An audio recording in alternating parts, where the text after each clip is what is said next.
The metropolitan elite is hopping mad, incensed that Nigel Farage's debanking scandal has basically destroyed their agenda to deny people the basic right to buy and sell based on their politics. Quick recap, a few weeks ago Farage revealed that an unnamed bank had closed his accounts, asserting that it was because of his political opinions. Coutts Bank then outed themselves by lying to a BBC journalist, claiming the real reason was that Farage had fallen below an agreed account threshold. The BBC, with the journalist who broke the story having sat next to the chief executive of NatWest Bank, which owns Coutts, the night before, then published the false claim and later had to apologise for it. This is because Farage secured a leaked 36-page dossier originally published by Coutts, proving him to be completely correct. His account closure had nothing whatsoever to do with him not meeting a balance threshold. The document confirmed that he was debanked because of his political views on Brexit, BLM and gender identity politics, and his friendships with Donald Trump and Novak Djokovic's family. Now the chief executives of both Coutts and NatWest have been forced to resign as a result of the scandal. £850 million has been wiped off the company's value, and NatWest may well have broken the law by disclosing Farage's private banking details to the BBC. Hundreds of other people then revealed that they've had their bank accounts shut down for no discernible reason, and maybe because of their political views. Please enter your PIN code and views on Brexit. Yet regime sycophants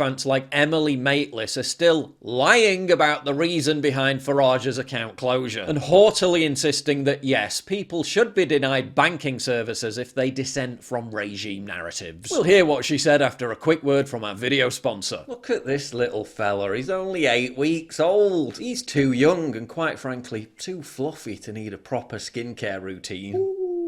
Me, on the other hand, well, that's a very different story. At my age, I need all the help I can get. That's why I'm excited to have Tiege Hanley as the sponsor of today's video. Tiege Hanley simplifies the process of taking care of your skin. They provide you with all the products you need and nothing you don't. Implementing a quality skincare routine will improve your confidence in all aspects of your life. This is important stuff, so I recommend you start with their Level 1 system, which comes with all the basics. A daily face wash, an exfoliating scrub, an AM moisturizer with SPF 20, and a PM moisturizer. I've been using Tiege Hanley for months now, and it's left my skin feeling fresh, supple, and revived each and every morning. Ooh, nice. You don't just have to take my word for it, because they have over 7,000 5-star reviews from customers around the globe. In addition to amazing skin, members of Tiege Hanley get tons of benefits, including at least 20% off the retail price, pause or cancel at any time, and free US shipping. And because Tiege Hanley is sponsoring today's video, they're offering my viewers a great deal. Just click the first link in the description down below, and you'll get a massive 30% off your first box and a free gift. Don't you dare miss out on this incredible deal. Click that link and get started today. Now back to the video. If you put to one side the leaking of customer confidentiality, which we probably all agree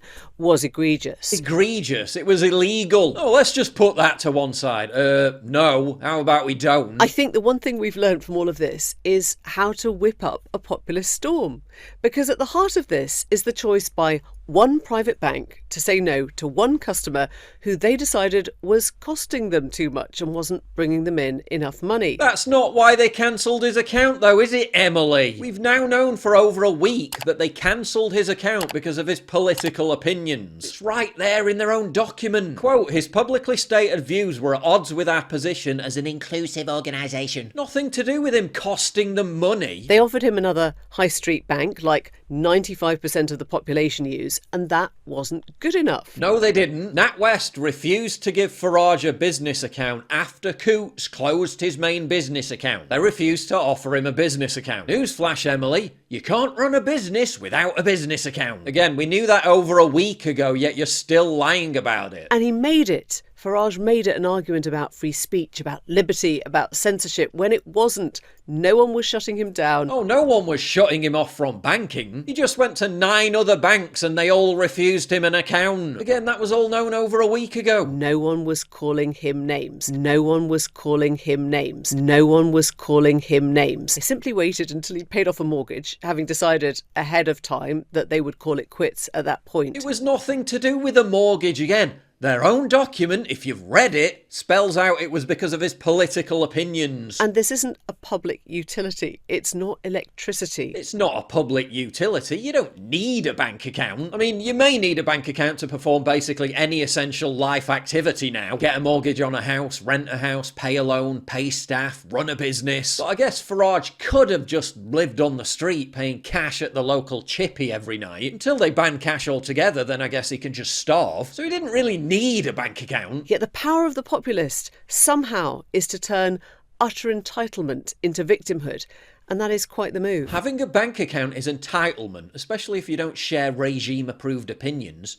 Just start your own bank. If you put aside the illegality and the fact they chose to debank people simply because of their political views, everything else is fine. Oh, I see. Farage is the one provoking a culture war, not the people who compiled a dossier on his political views, not the person who leaked his financial details. It's just old Farage whipping up a culture war. This is classic New Elite, a world in which eroding the basic legal rights and status of people who hold non-elite views is basically acceptable. They're mad because this represents a massive victory for Farage, and could well put an end to politically driven debanking forever. Mateless and her ilk are seriously angry that they won't be able to dangle the threat of financial ruination over people's heads just because you don't support the globalitarian managed decline of your country.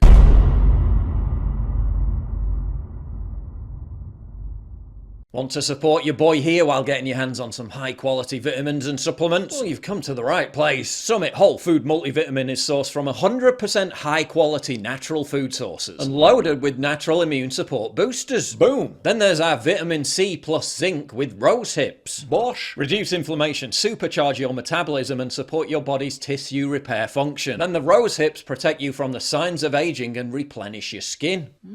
Be in charge of your mind and help to support your brain operate at the highest potential by getting Summit Brain Support, which I take daily to increase my focus and concentration. And boom, it's absolutely stacked with cognitive enhancers such as Bacopa herb extract, L-theanine and alpha GPC. On all these products, we've taken time to ensure we've sourced the highest quality product at the best price. So reach new heights by elevating your health and wellness journey today. If you like my content and want to express your support while getting great supplements, go to summit.store where you'll find all the products plus worldwide shipping. That's summit.store or click the link in the description box down below.